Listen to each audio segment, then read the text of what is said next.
We have gotten very good at counting.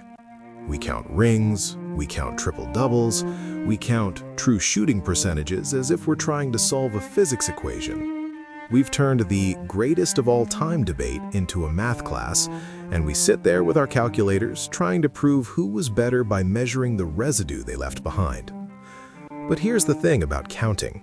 It doesn't tell you what it felt like to be there watching every single moment play out. If you are a fan of basketball, if you've played the game, if you've invested hours watching players closely, willing a team to win, willing a player to rise to the occasion, then you know that the stats are just the receipt. They tell you what was paid for the meal, an itemized list, but they don't tell you how the meal tasted. They don't capture the moment you feel a defender's hips turn, or the split second of silence in a stadium before a shot falls, or fatigue, or momentum. Most people choose their favorite player based on a feeling, and then they spend the rest of their lives hunting for the stats that justify their choice. I'm not going to do that. I'm not here to give you a spreadsheet. I'm here because I think we've lost the language to describe what greatness actually is. This is the first of a 5-part series. This isn't a comparison video, it's an autopsy of the invisible parts of the game. Today, we start with the one thing that seems to me to be the most difficult to define, easily overlooked, and something that is also the most difficult to achieve. This is a player's ability or inability to shut out everything else and aim at one thing. The point of the game. The point of honest competition. That is, to win. To win the game in front of you. To take on the challenge with a single goal. To climb the mountain to get to the top, not to see how long you can hang around somewhere in the middle. It sounds easy enough, but I would argue that this ability is the key to understanding why not only did basketball fans flock to see Jordan play, but half their family came along. I remember sitting on the floor watching MJ as a kid, and behind me sat my grandmother yelling at the screen. She never watched any sport before that time or after that. It doesn't make any logical sense. So, putting my grandma aside for a minute, let's talk about something we tend to find in today's basketball. A detail that is seemingly unimportant, yet it might hold the key to understanding this better. There is a trend in our age that feels heroic on the surface, but is actually quite the opposite. This is the act of self-promotion. The act of crowning yourself. We see it everywhere. Social media bios, tattoos, pre-game tweets.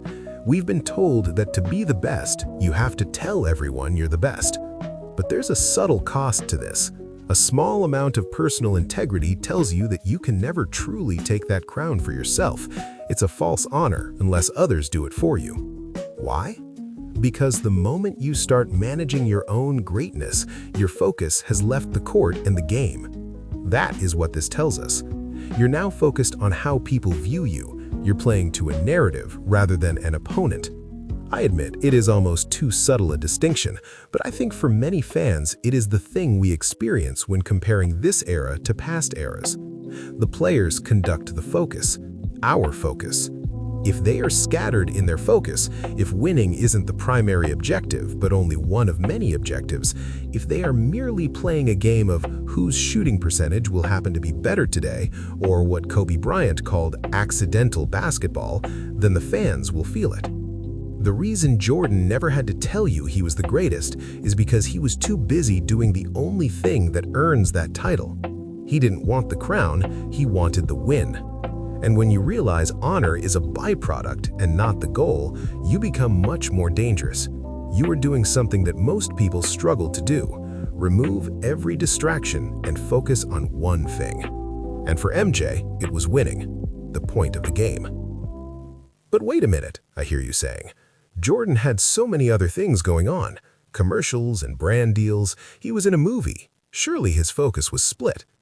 Even in games, we hear stories of how he would be single-minded in trying to destroy a player who talked trash, or that his goal was a three-peat because Isaiah, Magic, and Bird never did that.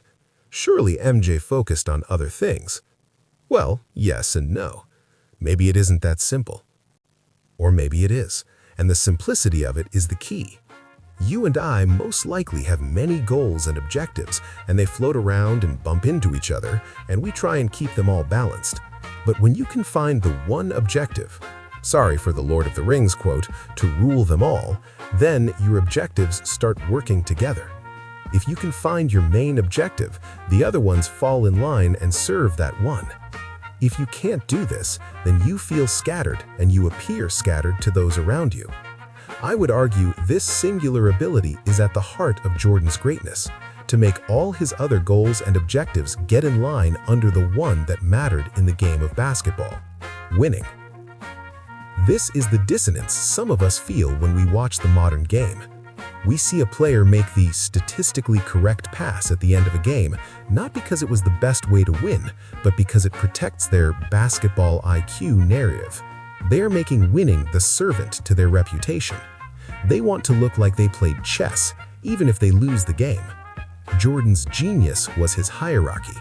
He had servant goals. Being the best in the world? That wasn't the goal. It was a servant goal that made winning more certain. Having a high scoring average? That was just the tool he used to win.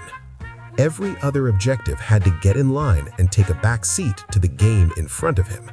He didn't play chess, he was the tip of the spear. It appeared like he was playing chess because of that singular focus. If your goal is to win, then you will end up outthinking your opponent. If your goal is to outthink your opponent, or even worse, to appear to outthink them, then you may not win, and you probably won't outthink your opponent. If you want to see this hierarchy in action, look at why Jordan joined the Washington Wizards. Every branding expert and legacy analyst told him it was a mistake. They said, "You're going to tarnish your perfect ending. You're going to ruin the statue." If your primary goal is how you are viewed, those people are right. You stay retired. You protect the myth. You stay in the Hall of Fame and never risk looking old or human. A choice to protect and focus on a narrative at the cost of focusing on the challenge in front of you. But Jordan didn't care about the statue. He cared about the mountain, the challenge in front of him. He joined the Wizards because there was a challenge there, a chance to prove he could win without the perfect circumstances. He didn't join a super team because winning doesn't feel the same when the challenge is lowered. By risking his legacy to play the game, he actually proved why his legacy is untouchable, because for him, the game and winning the game was always the master objective, and the brand and the legacy was always the servant.